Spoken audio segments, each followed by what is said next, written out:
तो स्वागत है आप सभी का एक नई वीडियो में। और दोस्तों आज के इस वीडियो में मैं आपसे स्पेनिश फ्लू नाम की बीमारी के बारे में बात करने वाला हूँ। दोस्तों 1918 साल में आया था एक बहुत बड़ा महामारी जिसका नाम था स्पेनिश फ्लू। और दोस्तों ये आज तक का दुनिया का सबसे बड़ा महामारी यानी कि सबसे बड़ा पैंडेमिक माना जाता है, जिसमें तकरीबन 5 करोड़ लोगों की मात्र 2 साल में मौत हो गई थी और इससे 50 करोड़ से ज़्यादा लोग अफेक्टेड हुए थे। और दोस्तों उस टाइम तो दुनिया की पॉपुलेशन आज के मुकाबले काफ़ी कम थी और उस टाइम पे 5 करोड़ लोगों की मौत, जो कि एक्चुअली में वो ऑफिशियल फिगर्स थे, अनऑफिशियली तो ये 10 करोड़ बताए जाते हैं। तो दोस्तों ये काफ़ी ज़्यादा डिस्टर्बिंग बात थी उस टाइम के हिसाब से। साथ ही दोस्तों इस वीडियो में मैं कोरोना वायरस पैंडेमिक, जो कि अभी फ़िलहाल चल रही है, जिसका सेकेंड वेव ने अभी इंडिया में काफ़ी ज़्यादा डिस्टर्बेंस मचा रखा है, उसके साथ भी मैं ये जो स्पेनिश फ्लू जो पैंडेमिक थी उसकी कुछ सिमिलैरिटीज़ हैं तो उन्हें भी मैं कंपेयर करने की कोशिश करूँगा और एक मैं यहाँ पे स्टेबल कंपैरिजन रखूँगा दोस्तों। तो दोस्तों वीडियो के अंत तक ज़रूर बने रहिएगा। और दोस्तों मेरी जो रिसेंट कोरोना वायरस की सीरीज़ है उसकी प्लेलिस्ट का लिंक भी मैंने डिस्क्रिप्शन में डाल रखा है, तो आप इस वीडियो के बाद उसे जाके चेकआउट ज़रूर कर सकते हैं। तो दोस्तों चलिए इस वीडियो में आगे बढ़ते। दोस्तों सबसे पहले तो जो साल था 1918, उस टाइम इस वायरस का both first and second wave आए थे। दोस्तों 1914 से लेकर 1918 तक फर्स्ट वर्ल्ड वार चली थी और 1918 जो साल था उस साल में अमेरिका यूएसए ने इस वॉर में अपनी एंट्री की थी। तो दोस्तों इसलिए 1918 में इस वायरस का जो फर्स्ट वेव है वो स्टार्ट हुआ। नाम से दोस्तों लगता है कि ये जो वायरस है स्पेनिश फ्लू, ये पूरा पैंडेमिक स्पेन से स्टार्ट हुआ था, बट दोस्तों असल में ऐसा नहीं है। इस जो पैंडेमिक के जो फर्स्ट केसेस हैं कहा जाता है कि वो सबसे पहले अमेरिका में ही रिपोर्ट किए गए थे, बट दोस्तों वर्ल्ड वार की वजह से दुनिया की मोस्ट ऑफ द जो मीडिया थी अलग अलग देशों की काफ़ी ज़्यादा सेंसर्ड थी, वो ज़्यादा इंफॉर्मेशन दुनिया को नहीं देती थी। वार के टाइम पे ऑब्वियसली दोस्तों कई सारे जो मीडिया रहते हैं वो इंफॉर्मेशन छुपा देते हैं, दबा देते हैं अपने देश के। तो सेम हालत अमेरिका और यूरोप के कई देशों के साथ थी, इसलिए ये जो पैंडेमिक है ये स्टार्टिंग में इतना ज़्यादा लाइमलाइट में नहीं आया। बट दोस्तों स्पेन की जो मीडिया थी काफ़ी ज़्यादा न्यूट्रल थी, काफ़ी ज़्यादा ओपन थी।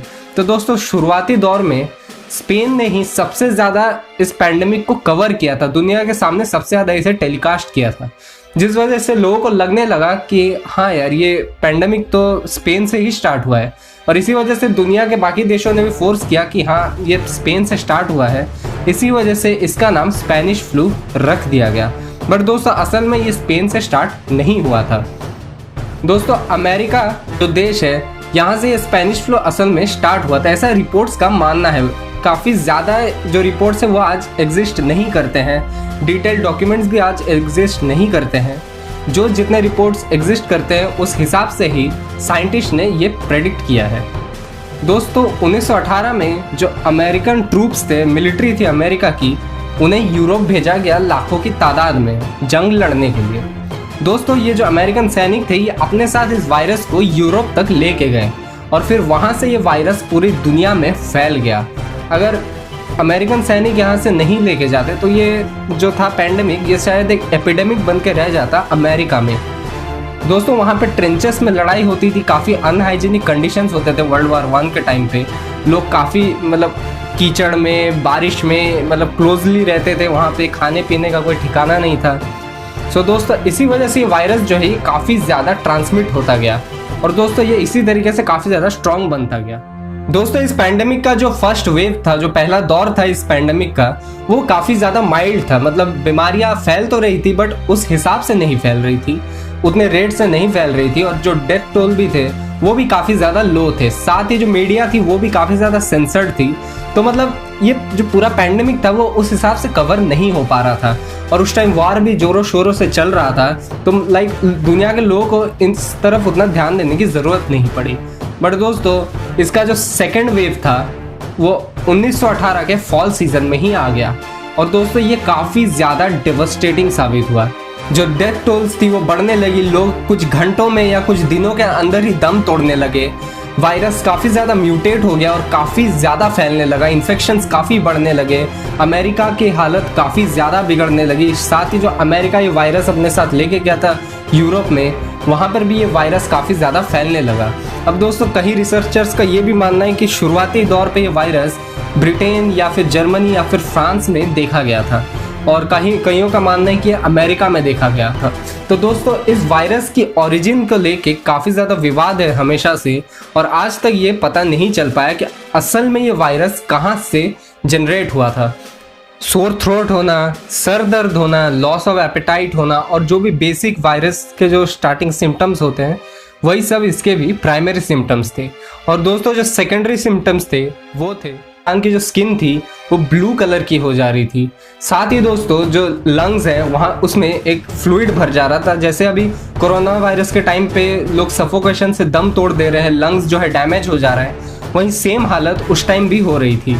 और इसी वजह से दोस्तों जो डेथ टोल थी वो सेकेंड वेव के दौरान काफ़ी ज़्यादा बढ़ चुकी थी। इतना ही नहीं दोस्तों, जो अमेरिका में एवरेज लाइफ स्पैन थी वो 12 साल से भी ज़्यादा घट गई थी। मतलब सिर्फ दोस्तों एक सेकेंड वेव ने अमेरिका के एवरेज लाइफ स्पैन को 12 साल तक घटा दिया था। दोस्तों जो अमेरिका की जो नेवी थी वो उस टाइम 40% इस वायरस से अफेक्ट हो चुकी थी, और यूएस की जो आर्मी थी वो नियरली 36% इस वायरस से अफेक्ट हुई थी। साथ ही दोस्तों अमेरिका ने अपने इतने सोल्जर्स गंवाए थे सिर्फ इस वायरस की वजह से, जितने उन्होंने एंटायर वर्ल्ड वॉर 1 में नहीं गंवाए थे। मतलब इस वायरस ने वर्ल्ड वॉर 1 से भी ज़्यादा सोल्जर्स मार दिए थे अमेरिका के। दोस्तों साथ ही क्राउडेड शिप्स में और क्राउडेड ट्रेन्स में ये सोल्जर्स ट्रैवल करते थे, हाइजीन की कोई मतलब जगह ही नहीं थी उस वक्त। साथ ही दोस्तों जो वॉर था, सोल्जर्स को बार बार यूएसए से आना पड़ता था, जाना पड़ता था, हॉस्पिटल्स भी क्राउडेड थे, अनहाइजीनिक था पूरा सिचुएशन। काफ़ी लोग इस वायरस को तब तक भी सीरियसली नहीं ले पाए थे। तो दोस्तों इन्हीं सब कारणों की वजह से ये वायरस काफ़ी ज़्यादा भयानक रूप धारण कर चुका था। और दोस्तों उस टाइम कोई वैक्सीन्स भी या फिर कोई बेसिक एंटीबायोटिक्स तक नहीं थे। जैसे कि आज हम कोरोना वायरस से लड़ने के लिए हमारे पास एटलीस्ट कुछ एंटीबायोटिक्स, कुछ वैक्सीन्स हैं, उस टाइम दोस्तों वैसा कुछ बिल्कुल भी नहीं था। एज मेडिकल साइंस उस वक्त उतना ज़्यादा डेवलप बिल्कुल भी नहीं था, और वॉर ने अपने जो फुटप्रिंट्स है वो हर देश पे छोड़ रखे थे, इसलिए हर देश की जो इकोनॉमी थी वो काफ़ी ज़्यादा डेवस्टेटेड हो रखी। दोस्तों ये वायरस धीरे धीरे चीन, भारत और बाकी के दुनिया पर भी फैलने लगा। भारत में उस टाइम ब्रिटिश राज था और ब्रिटिश लोग अपने मिलिट्री को वर्ल्ड वार के लिए भेजा करते थे। साथ ही इंडियन सोल्जर्स को भी उस टाइम वर्ल्ड वार में लड़ना पड़ता था।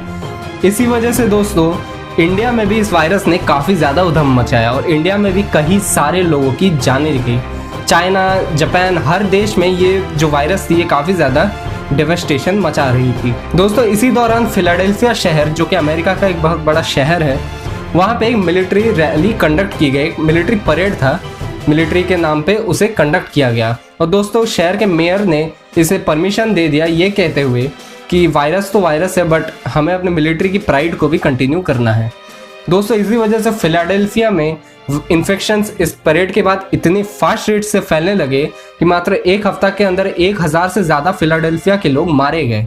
और दोस्तों ये पैंडेमिक एंड होने तक 1919 में 15,000 फिलाडेल्फियन लोग मारे जा चुके थे। दोस्तों 1919 साल के स्टार्टिंग में इस वायरस का एक थर्ड वेव भी आ गया, मतलब इस पैंडेमिक का एक थर्ड वेव भी आने लगा। बट दोस्तों ये जो थर्ड वेव था ये सेकंड वेव जितना डिवास्टेटिंग नहीं था, ये काफ़ी कम समय तक चला और उसके बाद जो 1919 में ही ये पैंडेमिक पूरी तरीके से एंड हो गया। अब दोस्तों मैंने आपको काफ़ी ज़्यादा इन्फॉर्मेशन दे दिया है स्पेनिश फ्लू से रिलेटेड, तो अब आ जाते हैं दोस्तों अपने मेन मुद्दे पे कि जो कोरोना वायरस पैंडेमिक अभी चल रही है इसका और स्पेनिश फ्लू का क्या सिमिलैरिटीज़ है। दोस्तों सबसे पहली की सिमिलैरिटी है दोस्तों कि जो स्पेनिश फ्लू थी वो भी 3 फेजेस में आई थी, 3 वेव्स आए थे उसके, फर्स्ट वेव, सेकेंड वेव और थर्ड वेव।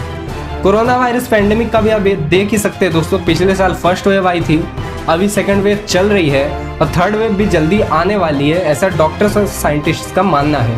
तो दोस्तों हो सकता है कि ये जो पैंडेमिक है कोरोना वायरस ये भी शायद 3 वेव्स के साथ ख़त्म हो जाए, बट ये कोई श्योरिटी नहीं है दोस्तों कि ये भी स्पेनिश फ्लू की तरह 3 वेव्स में ख़त्म हो जाए। हो भी सकता है, नहीं भी हो सकता है, बिकॉज कई लोग अभी इम्यूनिटी डेवलप कर चुके हैं, अभी तो वैक्सीन्स भी हैं, अभी एंटीबायोटिक्स भी हैं, तो उस समय से अभी काफ़ी ज़्यादा दोस्तों हमें हेल्प मिल रही है, मेडिकल सिस्टम्स भी अभी काफ़ी ज़्यादा इम्प्रूव्ड है पहले से। तो दोस्तों आप समझ ही सकते हैं कि हो सकता है थर्ड वेव कोरोना वायरस का भी एक अंतिम वेव हो। मतलब ऐसा हम होप कर सकते हैं, ऐसा कोई श्योरिटी नहीं है। और सेकेंड वेव, दूसरी जो सिमिलैरिटी है दोस्तों कि सेकेंड वेव उस टाइम पे स्पेनिश फ्लू का काफ़ी ज़्यादा घातक था, काफ़ी लोगों को मार दिया था इस वायरस ने। वायरस काफ़ी ज़्यादा म्यूटेट कर रहा था और दोस्तों डेथ टोल जो काफ़ी ज़्यादा बढ़ रही थी। और सेम दोस्तों यहाँ भी इंडिया में भी हो रहा है। सेकेंड वेव इतने लोगों को मार रही है, इतने म्यूटेशंस हो रहे हैं, इतने स्ट्रेन्स बन रहे हैं वायरस के।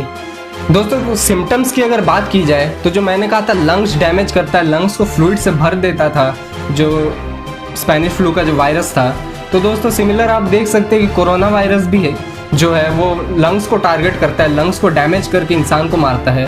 बट और सिमिलैरिटी जो थी दोस्तों इन दोनों पैंडेमिक्स में वो ये थी कि ये दोनों जो स्प्रेड हो रहे थे, ये वायरस जो स्प्रेड हो रहे थे दोनों पैंडेमिक्स में, कोरोना वायरस में भी और स्पेनिश फ्लू में भी, वो हवा में सस्पेंडेड जो एयर ड्रॉपलेट्स थी, जो हम छींकते हैं या खांसते उससे जो हवा में ड्रॉपलेट सस्पेंड होते हैं, तो दोनों ही मोड्स ऑफ ट्रांसमिशन सेम थे दोनों ही पैंडेमिक्स में दोस्तों। एक और जो दोस्तों डिसिमिलैरिटी यहाँ पे मैं बोलना चाहता हूँ वो ये है कि जो स्पेनिश फ्लू था वो उसके फर्स्ट वेव से ही वो यंगर पीपल को टारगेट कर रहा था। मतलब हमारे यहाँ जो कोरोना वायरस अभी चल रहा है दोस्तों, वो पिछले साल पहले तो उसने 60 साल के अबव के लोगों को टारगेट किया।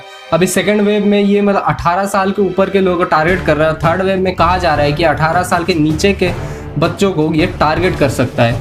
बट दोस्तों जो स्पेनिश फ्लू था उसने स्टार्टिंग से ही 30 साल या 40 साल से कम के लोगों को टारगेट ज़्यादा किया था। तो दोस्तों आपको ये वीडियो कैसी लगी आप मुझे कमेंट्स में ज़रूर बता सकते हो।